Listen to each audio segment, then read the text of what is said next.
Hello world, I'm coming to you live from my bedroom. I'm popping in before this video begins because I must correct an error that I made in my last video. This is the second time I do this. I make errors more often than not. So what happened? In the last battle of the Wentworth Villains, I said that Mari Winter only killed one person and was responsible for the death of two others. That information was incorrect, alright? So what happens? It turns out Mari Winter killed her son's doctor. In a past video called Wentworth Crime and Punishment, is that the authorities? Oh God. In a past video, I had said that Mari Winter murdered her son's doctor. And then when I rewatched it a few days ago, I was like, she didn't kill him. She just fucking hit him with her handbag. You know what I'm saying? And just like left him knocked out on the floor. What the fuck did this bitch have in her purse? Motherfucking rocks and shit to knock him out by hitting him with a purse? I couldn't understand. Anyway, so what happens? I received a message from Melody Pridemore. She informed me that Mari killed her son's doctor. So I still didn't believe it. I was like, yo, I was so confused because I was like, I was asking myself when I watched the Crime and Punishment video where I had said that she murdered her son's doctor, I was like, wait, because this motherfucker wasn't dead. He was very much alive, just knocked out. So I'm telling her, what did this bitch have in her bag? Bricks? You know what I'm saying? That she killed this motherfucker. So she commented back and she tells me this. Apparently, he ended up having a brain bleed due to the blow in the head from Mari's handbag, okay? I guess the bitch did have fucking bricks in her shit. So he ends up fucking getting a brain bleed and he drops dead. So the bitch killed two people and was responsible for the death of two others. Does this change the outcome of the battle, round two's battle? Absolutely not. I just wanted to clarify that because I hate it when I get shit wrong. All right. Time for round three. Goodbye.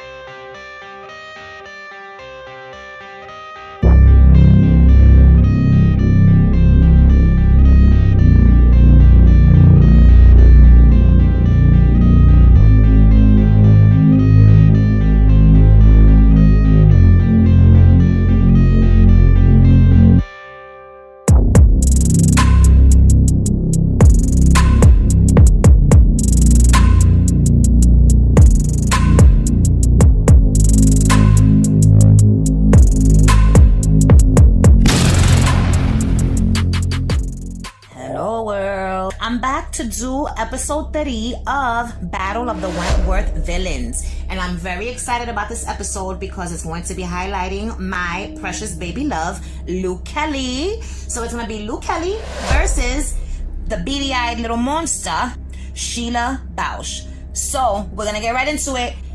How many people did they kill? We're going to start with Lou. Well, we'll always start with Lou. So Lou killed... according to my calculations, Luke Kelly killed 11 people. 9 of those victims were blown to bits in the True Path's fire, okay? Well, maybe they didn't blow up. They were probably just burned.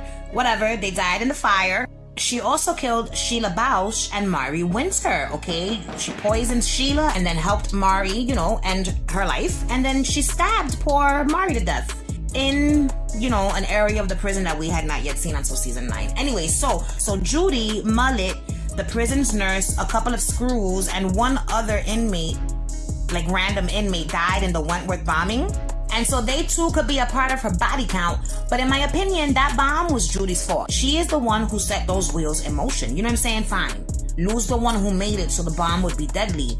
But had Judy not started the whole fucking thing, it would have never happened. Therefore, I will not and cannot place the blame on Luke Kelly for the victims of the bombing. And that's just the bottom line here. So her body count for me is 11 people. Sheila killed one person. She killed Reb Keen. And although she only just killed one person, the impact it made was as if she had killed a lot of people. All right? What a fucking bitch. Next fucking shit is, did they feel remorse for the crimes they committed? As far as Lou goes, no. She felt no remorse. None, okay? Zip. Zero. Lou stands by her actions, right or wrong. You know what I'm saying? There is a reason why she killed those people, and remorse is the last thing that woman will ever feel, okay? They wronged her and Reb, and for that, they had to die. So as far as Sheila goes, Sheila too felt zero remorse for killing poor innocent Reb Keen. You know what I'm saying? That bitch is evil personified. I don't give a fuck. Those are my thoughts. Reb did nothing to her.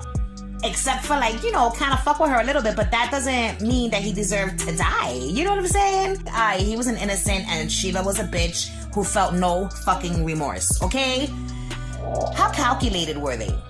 So Lou was kind of calculated, but she also acted on impulse. But even when she was impulsive, there was some kind of like method to her madness. Although I feel like Lou more so rolled with the punches. You know what I'm saying? She was able to adapt quickly to any given situation. So her her most calculated move, I think, was the planning of the bombing of Wentworth. You know what I'm saying? Other than that, I think she was more of like a spur of the moment type of gal. And then Sheila was a bit more calculated than Luke Kelly was, in my opinion. The whole Reb thing was as calculated as it gets. You know what I'm saying? Drugging her victims, constructing a fucking garrote out of a spoon and her prison linens, all right? And finally, doing the unthinkable and taking Reb's life while he slept. She was a calculated bitch who deserved what Lou did to her, all right? How disturbed were they? Well, Lou was a maniac, you know what I'm saying? So there's that. She cut people's fingers off for sport, all right? She found humor in the darkest places. She took pride in what she did, like when she stabbed Mari to death, all right? The look in her eyes, okay? The words she spoke before she plunged that knife into Mari's innards. This is for Reb. My God, I love Luke Kelly so much. I love how reckless she is and how she doesn't give a fuck about consequences. You know what I'm saying? During Reb's death scene, she goes as far as to slice herself right across the chest, as if to say to the guards, if I could cut myself with no problem, what in the fuck do you think is gonna happen if you come through that door? Very disturbed she was. I loved her. Sheila was disturbed as well, but it was a different kind of disturbance, okay? She was mentally weak, Sheila was. Easily manipulated by Dr. Mendel as well as by Mari, all right? Her mindset was an eye for an eye. And in my opinion, that is a terrible way of thinking, okay? Nothing gets solved that way, and it usually causes more harm than good. However, in Sheila's case, she felt great afterwards because Luke Kelly killed Mendel, Sheila's husband. And so Sheila killed Reb, Lou's one true love. An eye for a fucking eye. As we all know, that eye for an eye shit, it did not end well for Sheila. She ended up dead, just like her husband. Now they'll finally be together as one. And the last category is, how scary were they? So we're gonna start with Lou. I personally was not afraid of Lou. She did not scare me. She kind of reminded me of myself, if anything. You know what I'm saying? With all of her outbursts and her fits of rage, you know what I'm saying? That is me all the way. Minus the murderous tendencies, okay? But I could see, like, why the women were scared of her. She was a scary-ass bitch. With that crazy-ass look in her eye when she was in, like, tough situations, she'd get this spark in her eyes. Like, she thrived off of the chaos and the violence. She was ready for whatever. And she was never, ever scared. Oh God, I love her. Lou was so strong in all ways. You know what I'm saying? And she knew it. And so did the women, which is why they were scared to death of her. Also, nobody wanted to lose their fingers. You know what I'm saying? Some of them women were fucking lesbians. They needed their fingers. Now, as far as Sheila was not scary at all. She was just a fucking bitch who looked down on the lesbians of Wentworth because they were brave enough to be who they are. Meanwhile, she's over here literally being brainwashed into thinking she loves dick, when in reality, she loves and craves, you know what I'm saying, the nether regions of a woman. Specifically, Judy Bryant's treacherous nether regions, okay? Anyway, none of the women feared her. None of them. Why? Because she was not a scary bitch. She was just a fucking whack-ass bitch. So, in conclusion, Lou wins this round. Hands fucking down. Her body count is higher than any of the women of Wentworth, alright? She felt absolutely no remorse for any of the slayings that she was responsible for. She was as crazy as they come. Disturbed in every way. She was calculated when necessary and successfully scared the shit out of the women of Wentworth. I love Lou Kelly, and as usual, she reigns supreme in this here Battle of the Wentworth Villains and in my heart, now and forever. World, next week is episode number 4. It is gonna be a treacherous bitch named Judy Bryant versus Anne Reynolds. I cannot stand either one of these characters. I hope they both lose, you know what I'm saying? But, you know, there has to be a winner. So make sure you stay tuned to find out which one of these bitches it will be. Alright, world. Y'all already know. Like my shit, subscribe, ring the damn notification bell, and I'm out of here. Thanks for watching. Bye.